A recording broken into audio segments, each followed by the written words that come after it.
taxaw ni coonoy sama baay rek succès la ci réew mi macha allah te yàqu leen seen bopp yàqu leen seen liggéeyu yaay yàqu leen seen liggéeyu baay macha allah il faut nga dëgër am mënut a ñàkk ñaari moo sax baax na mariage.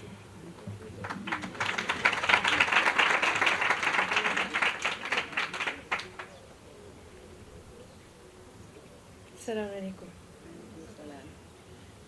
Je m'excuse pour tout à l'heure. C'est des choses difficiles à contrôler. Je tenais d'abord à vous remercier.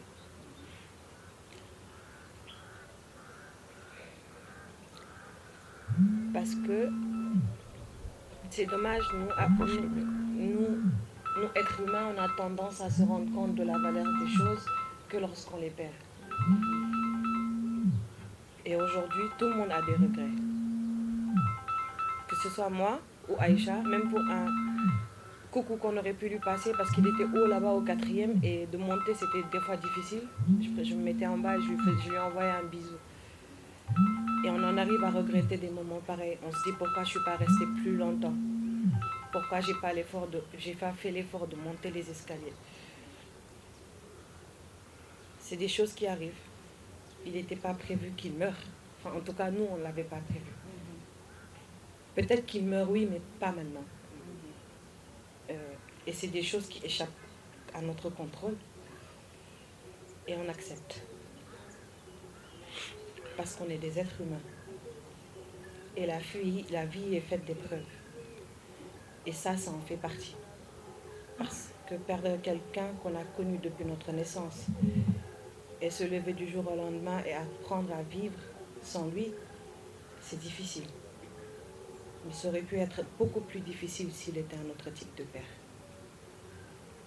Il a fait de nous ce que nous sommes. Il nous a donné les outils nécessaires. Il nous a accompagnés et il est parti dignement comme il a vécu. Et je peux qu'être fière d'être sa fille. On me demanderait de renaître 1000 fois. Je voudrais que ce soit lui qui soit mon père.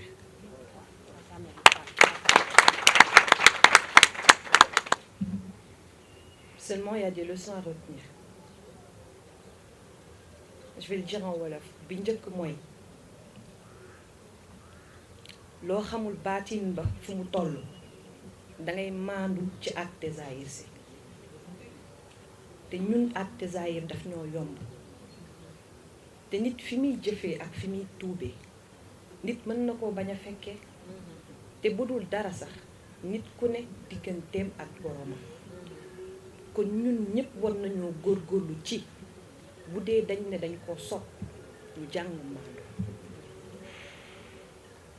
parce que ñàkk maandu bari na lu mu yàq te ñàkk maandu bari na ñu mun nar a lor ëllëg c'est pas pour rien que yàlla wax ne li gën bokk na ci piliers yi gën a dëgër maandu te bokk na ci li gën a jafe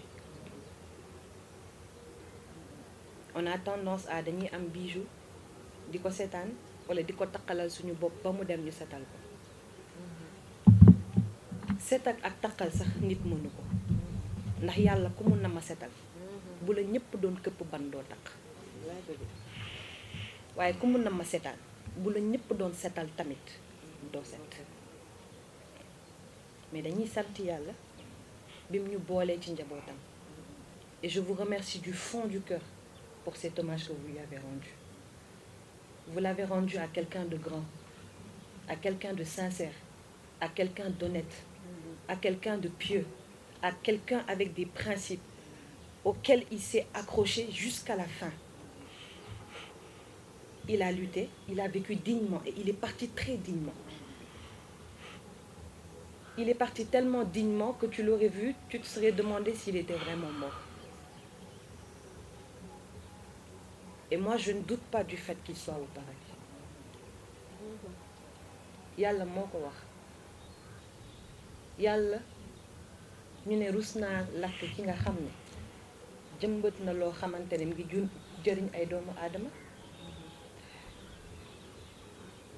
bàyyi na fi xam-xam boo xamante ne ay nit ñi ngi ciy jariñu ba jur na doom yu koy ñaanal te bu dee loolu rek mooy yóbbu nit àjjana ma xam ne du tàdde fenn parce que ñett yëpp jéem na ko mëtal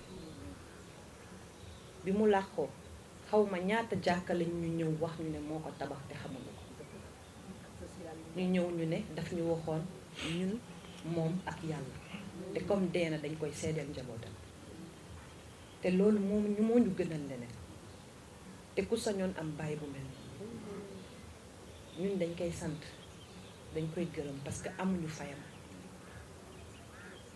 fayam parce que ki la yar def ci yow diine mënoo am fayam ki la yar def ci yow valeur yi tax foo romb ñu respecté la kenn amul fayam ki la yar te utalu la sens interdit kenn amuloo fayam ki la yar te ki nga xam ne boo nee doomam laa kenn du la ciipatu baa kenn du la xeeb kenn amul fayam te doom bu ne nu mu taxawee na ko ay waajuram te yaree dong la kon ñun dañ koy sant mais dañ leen di sant yéen on vous remercie du fond du cœur ma mère vous remercie du fond du cœur et le remettre autre là mais c'est beaucoup trop difficile pour elle mais on vous remercie du fond du cœur au nom de toute la famille je vous remercie merci beaucoup.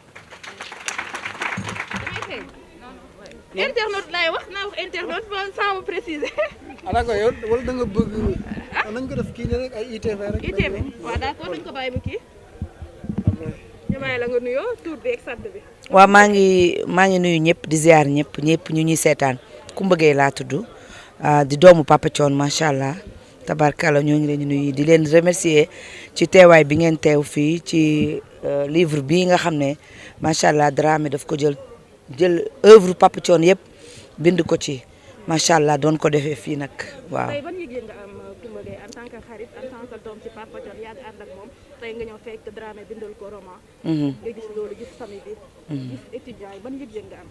waaw bi ma dugg see kontaan naa vraiment kontaan naa te Papa Thione jar na lu ëpp loolu parce que monument la ci Sénégal te lu mu woy rek boo ko dégluwaat ko di nga ci jëlee lu la jariñ parce que nee na chauffeur bi booy dawal bul caaxaan nee na bàyyi leen jur ci doom di sànne ëllëg sa doom mën nga layoog moom yomal xiyaam loolu jigéen buy fooba am doom dem sànni ci mbalit te loolu ba mu koy wax booba lii xewul woon booba ñun ñii sax est-ce que juddu nañu macha allah mu nekk nit ku digne nekk nit ku am personnalité bi ma dugg see dama bég parce que lii ku nekk war na ko mën a defal Thione parce que Thione moo tonn loon ci réew mi vraiment.